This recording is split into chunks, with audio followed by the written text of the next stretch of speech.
Coucou, je suis le pasteur Staël Jati et je m'intéresse au challenge de ta vie chrétienne. Je suis là parce que le Seigneur m'a donné une parole pour toi. Allez, suis-moi. Il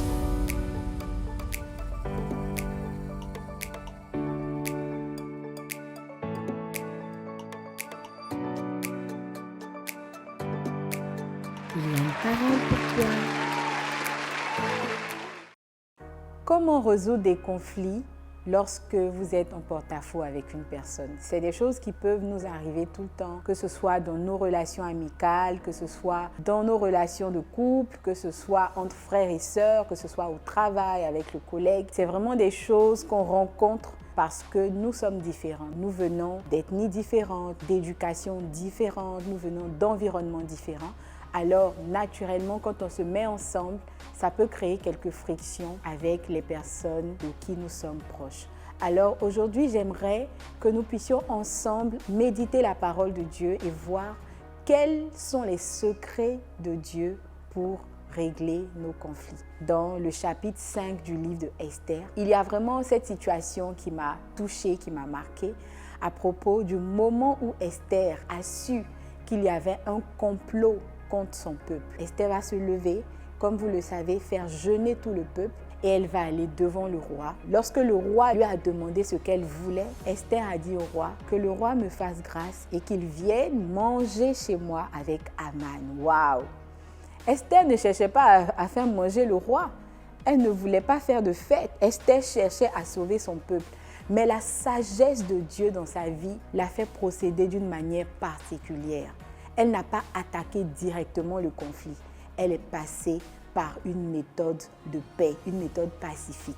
Alors le roi est venu inviter Aman, celui qui était son ennemi principal.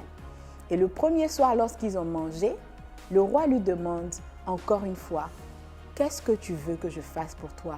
Et là encore, je pensais que Esther allait dire, « Oh, Aman veut nous tuer, oh roi, sauve-nous !» Mais non, cette fois-ci encore, Esther dit au roi, « Oh roi, si j'ai trouvé grâce à tes yeux, reviens encore demain au festin que j'ai préparé pour vous. » Waouh, quelle sagesse de Dieu, quel calme dans la gestion du conflit. Chaque fois qu'on est énervé, on a comme ce feu qui bouillonne en nous, qui nous pousse à dire deux mots à la personne qui nous a énervés, qui nous pousse à régler directement le conflit, qui nous pousse à remettre les points sur les i. Mais je vous assure, ce n'est pas la solution. Esther a procédé avec sagesse. Et lorsque le roi est venu la deuxième fois pour le festin, elle a su trouver la manière de lui parler. Et non seulement le conflit a été réglé, mais elle a trouvé la victoire définitive dans le royaume. Quelles sont les clés que tu dois retenir? Numéro 1, lorsque tu es en conflit avec une personne, ne manifeste pas ton mécontentement pendant que tu es en colère. Ne laisse pas le sentiment de colère qui est en toi définir les mots que tu dis, définir l'attitude que tu as, définir les choix que tu fais, parce que c'est une chose qui va te faire regretter beaucoup cette décision. Numéro 2, trouve un chemin de paix, comme Esther l'a fait.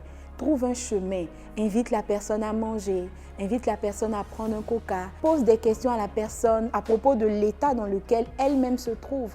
Essaie de voir l'atmosphère de sa vie et tu verras que probablement cette personne avait été elle-même influencée par quelque chose de négatif.